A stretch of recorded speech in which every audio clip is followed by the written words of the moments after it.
From circus elephants banned for psychological trauma, to cattles restricted due to flesh-eating parasites, and kangaroos prohibited as invasive exotic pets, 2025 witnessed unprecedented animal restrictions across America. Here are the 10 animals that got completely banned from the United States in 2025. Elephants. On January 1, 2025, Massachusetts became one of the first states to implement a comprehensive ban on elephants in traveling shows and circuses. This wasn't just a symbolic gesture, it was the culmination of years of advocacy, scientific research, and growing public awareness about the psychological and physical toll that captivity takes on these incredibly intelligent beings. The legislation, known as House Bill 4915, represented a monumental shift in how one of America's most progressive states views the intersection of entertainment and animal welfare. But Massachusetts wasn't alone in this historic decision. Washington state followed suit with their own legislation, Senate Bill 5065, signed in April and effective in 2025, banning elephants from traveling performances. The reasoning behind these groundbreaking laws goes far deeper than simple animal rights activism. It's rooted in decades of scientific understanding about elephant behavior, psychology, and physical needs that simply cannot be met in a traveling circus environment. You see, elephants are not just large animals, they're complex social beings with intricate family structures that span generations, emotional depth that rivals our own,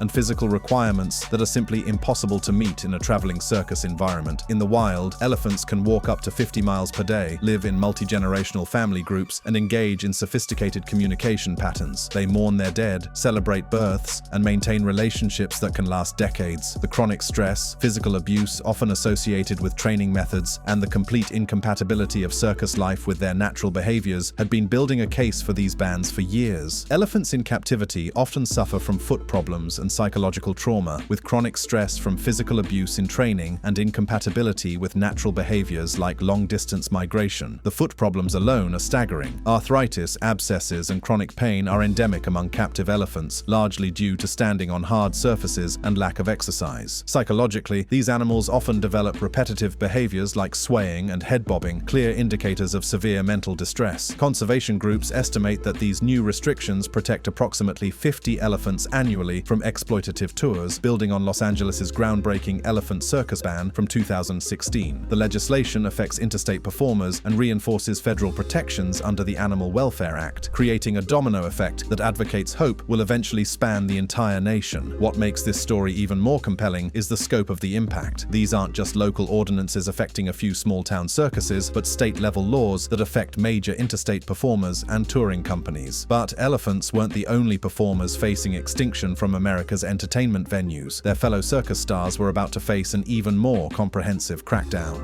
Big cats.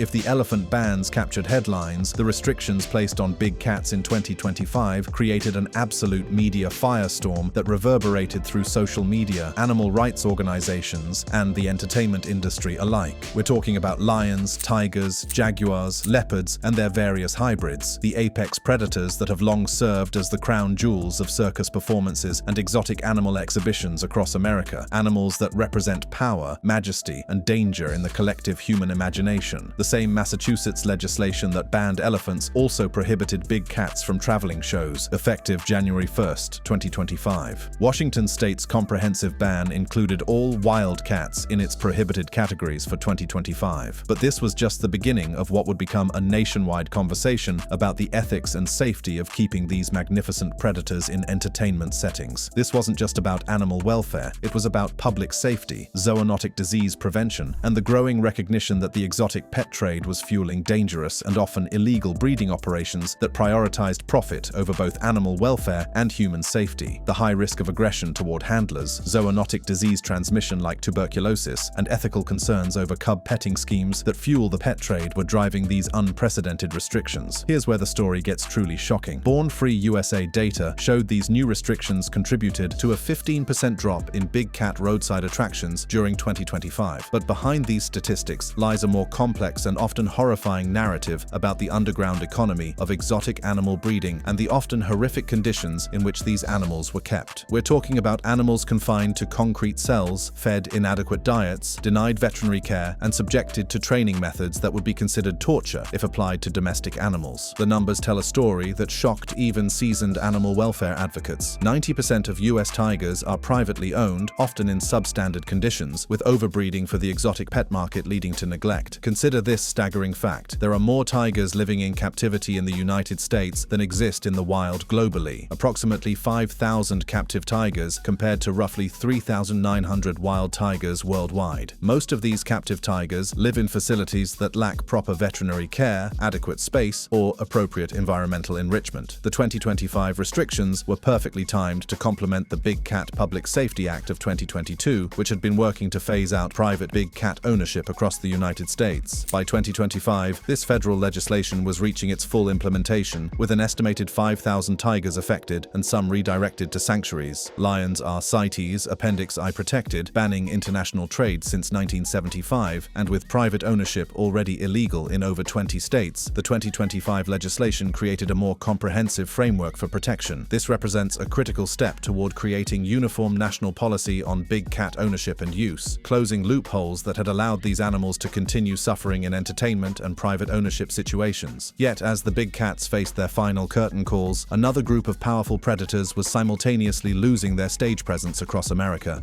bears.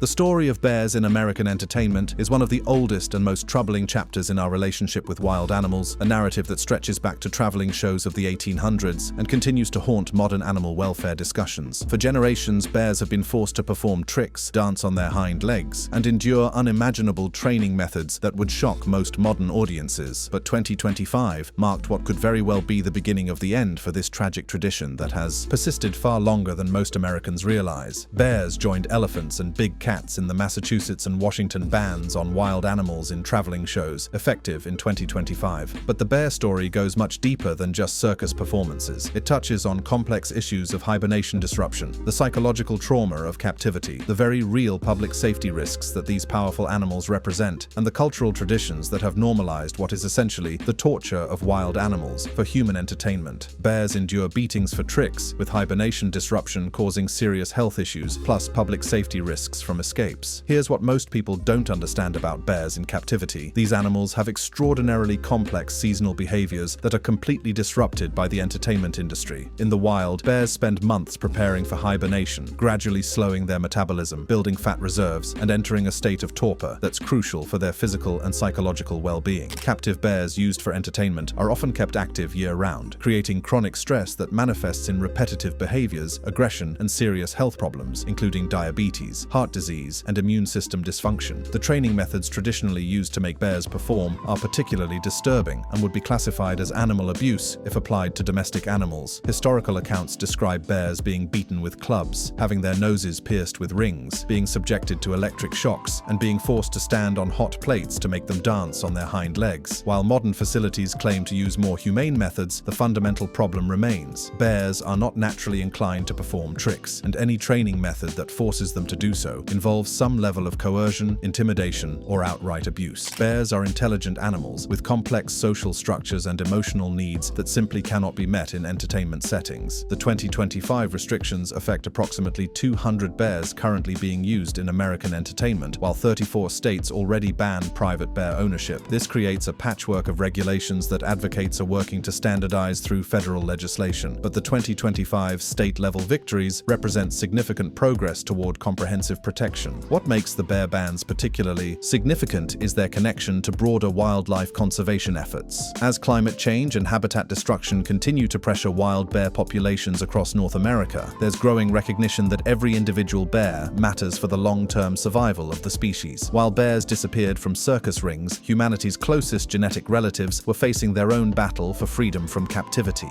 primates.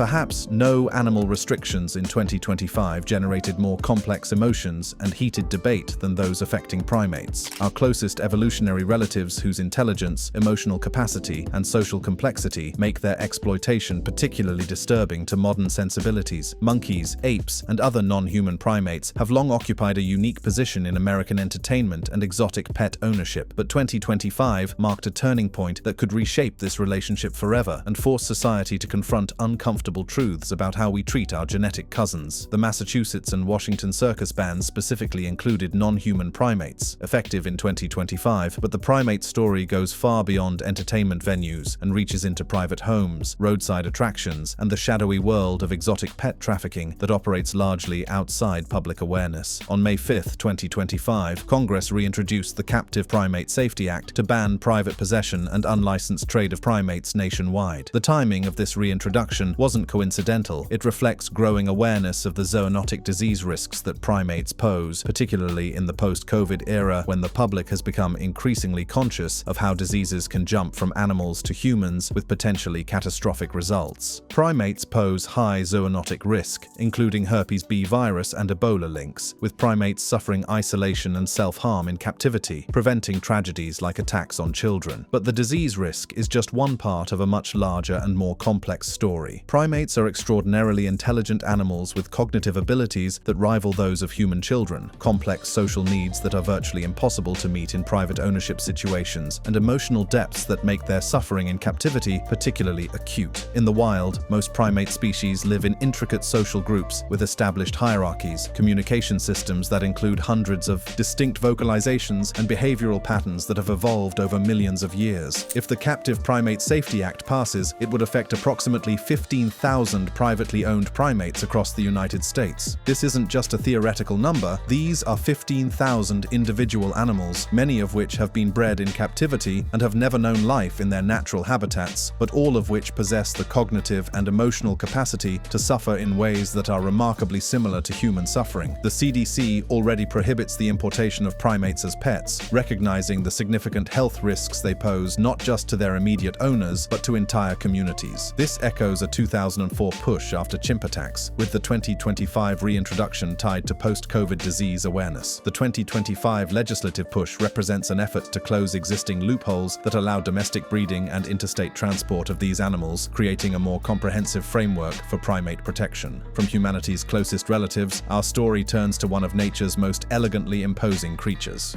giraffes.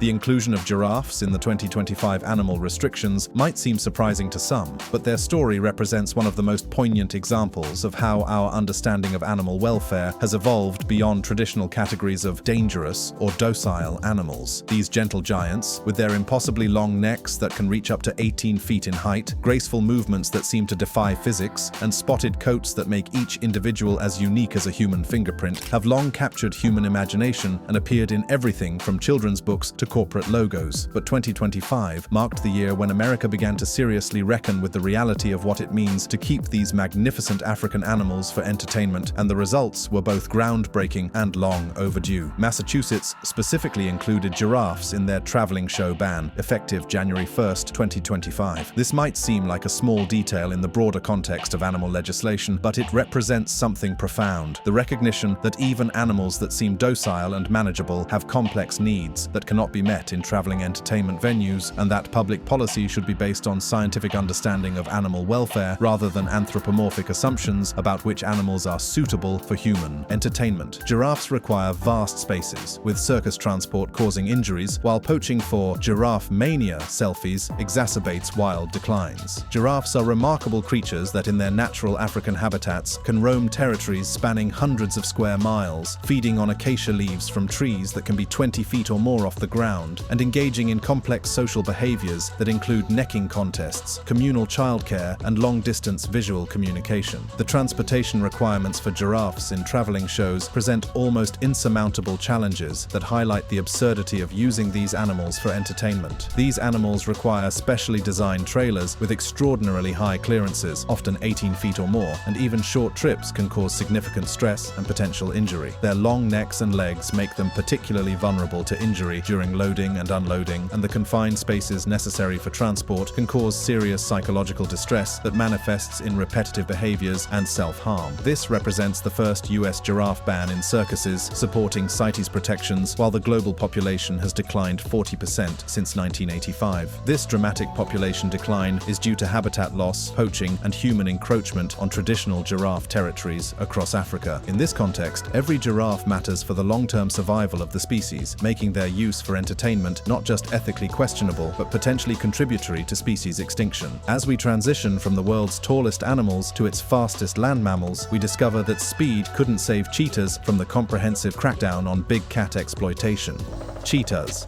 Among the big cats affected by 2025's legislation, cheetahs represent perhaps the most tragic case. These magnificent spotted cats, capable of reaching speeds of up to 70 miles per hour and accelerating from 0 to 60 mph in just 3 seconds, found themselves trapped not by their natural predators, but by human entertainment and exotic pet industries that have pushed their species to the very brink of extinction, while most of the world remained unaware of their plight. Cheetahs were included in Massachusetts' big cats ban and Washington's wild cats ban, both effective in 2025, but the cheetah story goes far deeper than state legislation. It's about a species that has become one of the most endangered big cats on Earth, with critical implications for every individual animal and the very real possibility that we could witness the extinction of these remarkable predators within our lifetimes. Cheetahs are endangered with only approximately 7,000 remaining in the wild, with captivity leading to genetic inbreeding and stress-related deaths. This number should shock anyone who cares about wildlife conservation. We're talking about a species that once ranged across Africa, the Middle East, and parts of Asia, with populations that numbered in the hundreds of thousands, now confined to small, fragmented populations primarily in eastern and southern Africa. The captivity issues facing cheetahs are particularly severe because of their unique biology and evolutionary history. Unlike other big cats that are built for power and strength, cheetahs are specialized for speed, with lightweight frames, semi-retractable claws for traction, and enlarged hearts and lungs to support their incredible sprinting ability. This specialization makes them extremely vulnerable to stress-related health problems in captivity, where they cannot exercise their natural behaviors and often develop repetitive pacing, lose their hunting instincts, and suffer from genetic problems due to inbreeding in captive populations. The genetic bottleneck facing cheetahs is one of the most severe of any large mammal. All cheetahs are so genetically similar that they can accept skin grafts from any other cheetah, indicating a level of inbreeding that would be catastrophic in most species. This genetic uniformity, combined with the stresses of captivity, makes cheetahs particularly susceptible to diseases and reduces their reproductive success, creating a deadly cycle where captive breeding often fails to produce viable offspring. The 2025 bans bolster Endangered Species Act enforcement, with few in US circuses, approximately 20, but aids anti-trafficking efforts. Cheetahs were already banned as pets in 19 states prior to 2025, but the new legislation closes loopholes that allowed these animals to be used in traveling shows and exhibitions. While wild cats faced performance restrictions, domesticated farm animals were confronting an entirely different crisis.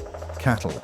While circus animals dominated headlines and social media discussions, perhaps the most economically significant animal restriction of 2025 involved an animal that most Americans never expected to see on any banned list: cattle. The story of cattle restrictions in 2025 is fundamentally different from the entertainment bans. This is a tale of emergency disease prevention, international cooperation, rapid government response, and the constant vigilance required to protect America's agricultural foundation from biological threats that could devastate the nation's food supply. On May 11, 2025, USDA Secretary Brooke Rollins announced an immediate suspension of live cattle imports through southern border ports. This wasn't animal rights activism or welfare legislation. This was a rapid response to a genuine biological threat that could have devastated American agriculture and potentially caused economic damage measured in the hundreds of billions of dollars. The culprit was the New World screwworm, NWS parasite from Mexico, with detections in Oaxaca and Veracruz prompting action to prevent spread of the parasite that causes fatal tissue damage. This might sound like a minor agricultural concern to urban Americans, but the historical context makes the 2025 response not just understandable, but absolutely critical for national food security. The New World screwworm is a parasitic fly whose larvae infest wounds in livestock and can quickly prove fatal if left untreated. The adult flies lay their eggs in any open wound, and the hatching larvae literally eat the host animal alive from the inside out, Without treatment, infested animals suffer excruciating deaths, and the economic impact on agriculture can be catastrophic. The New World screwworm was eradicated in the US in 1966, with the 2025 outbreak tied to climate and migration factors. The last major screwworm outbreak in the United States, which began in the 1930s and wasn't fully eradicated until 1966, took 30 years and unprecedented resources to eliminate. The eradication campaign involved releasing billions of sterile male flies to disrupt the reproductive cycle, one of the most successful pest eradication campaigns in history, but also one of the most expensive and logistically complex. The economic implications of a screwworm reinvasion would be staggering. Experts estimate that without the eradication program, livestock losses to screwworm would cost American agriculture billions of dollars annually, with ripple effects throughout the food supply chain that could affect everything from hamburger prices to leather goods. The 2025 outbreak in Mexico, potentially linked to climate change, creating more favorable conditions for the flies and increased animal migration patterns, represented a clear and present danger to U.S. agriculture. The import suspension affected approximately 100,000 animals annually, with holding animals inspected and treated, while USDA collaborates with Mexico on containment efforts. This created immediate challenges for industries that depend on cross-border livestock trade, but the alternative, allowing the screwworm to re-establish itself in the United States, was simply unacceptable from both economic and animal welfare perspectives. As cattle faced quarantine at the southern border, their barnyard companions, horses, were simultaneously discovering that the American dream of cross-border movement had become a biological nightmare.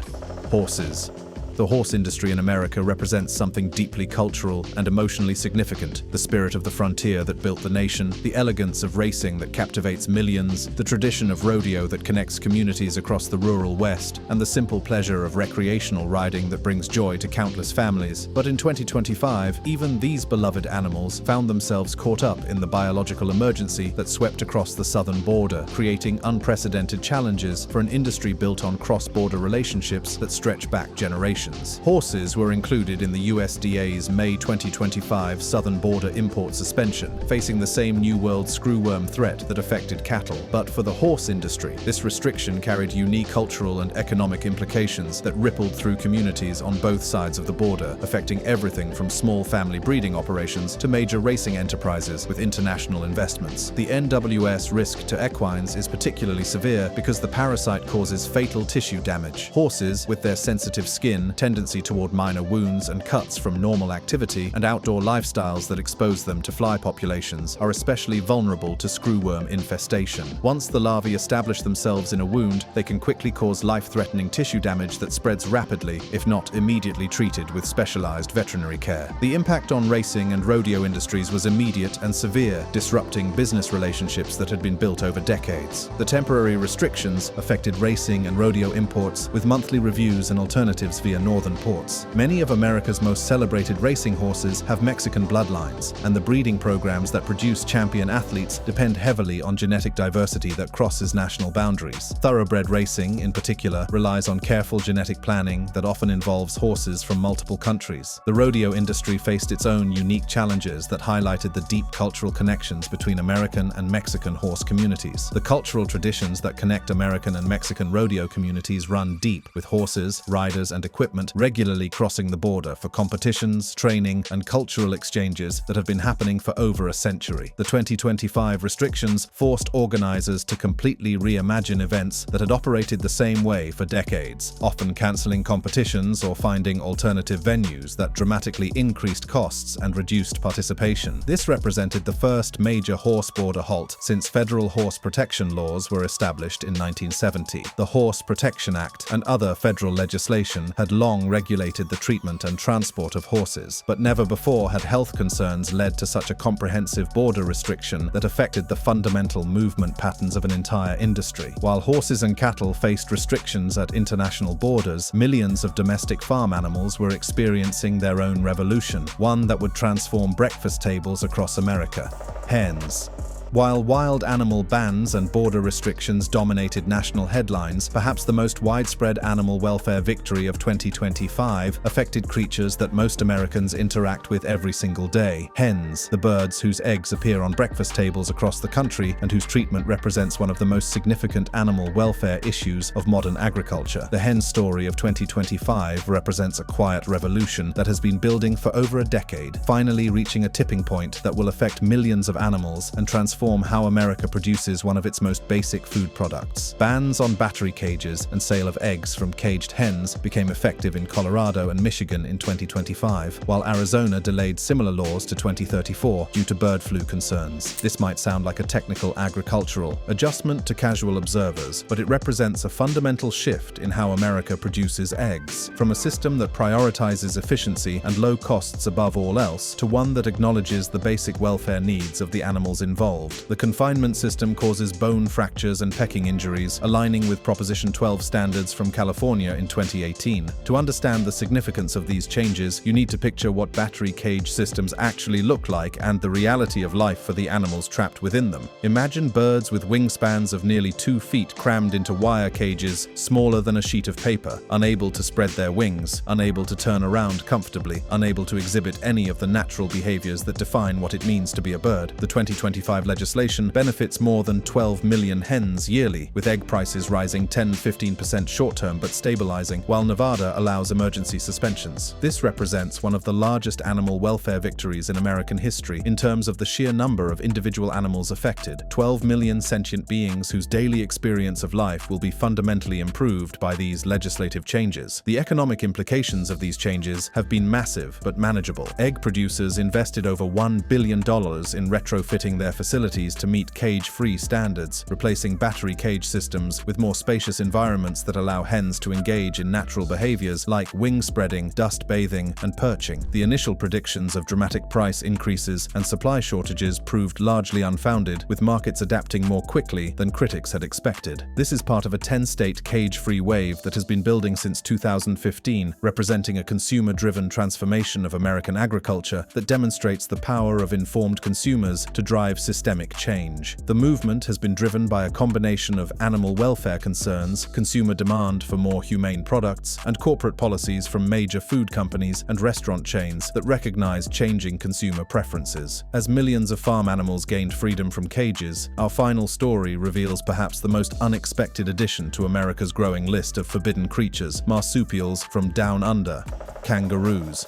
Our final story brings us to perhaps the most surprising animal restriction of 2025, one that caught exotic pet enthusiasts completely off guard and demonstrated just how comprehensive America's changing attitude toward wild animal ownership had become. Kangaroos, those iconic Australian marsupials that most Americans only see in zoos, nature documentaries, or viral social media videos, found themselves at the center of New York's most expansive exotic animal legislation in decades, a move that sent shockwaves through the exotic pet community and highlighted the growing sophistication of wildlife protection laws. Kangaroos and other Macropodidae family members, including wallabies, were added to New York's statewide ban on wild and exotic animals via Senate Bill 252, effective in 2025, prohibiting private possession, sale, or import. This legislation didn't just target kangaroos. It encompassed all macropods, including wallabies, tree kangaroos, wallaroos, pademelons, and even the internet-famous quokkas that have become social media sensations. But why kangaroos? The answer reveals the complex ecological thinking behind modern exotic pet legislation that goes far beyond traditional concerns about dangerous animals. The ban was justified by risk of escape and ecosystem disruption, with kangaroos classified as non-native invasives. While this might seem far-fetched to casual observers, the ecological science is clear and alarming. Non-native species can cause devastating environmental damage when they establish wild populations, and the warming climate is making more regions suitable for species that previously could not survive in North American environments. The kangaroo and wallaby pet trade had been quietly growing for years, with these animals appealing to exotic pet enthusiasts because of their unique appearance, relatively docile nature compared to big cats or primates, and the novelty factor that makes them conversation pieces. However, what many owners didn't realize is that these animals have extraordinarily complex social and dietary needs that are extremely difficult to meet in captivity, even with the best intentions and unlimited resources. Kangaroos are not just large rabbits with powerful legs. genetics. They're sophisticated animals with complex social structures that include intricate communication systems, specialized digestive systems that require specific types of vegetation, and powerful hind legs capable of delivering kicks that can cause severe injuries or death to humans. Adult male kangaroos, in particular, can become aggressive during breeding season, posing significant safety risks to their human caretakers and neighbors. The digestive system of kangaroos represents one of the most complex challenges in keeping these animals as pets. They are foregut fermenters with multi-chambered stomachs similar to cattle, requiring specific bacterial populations to properly digest their food. New York's S-252 legislation was statewide, building on prior federal ESA protections for some subspecies. The comprehensive nature of this legislation represented one of the broadest expansions of exotic animal restrictions in recent American history, adding over 10 families and more than 50 species to the state's prohibited list, effectively creating one of the most comprehensive exotic animal bans in the United States. Thanks for watching. If you enjoyed this video, go ahead and click one of the boxes on your screen to check out more content just like this.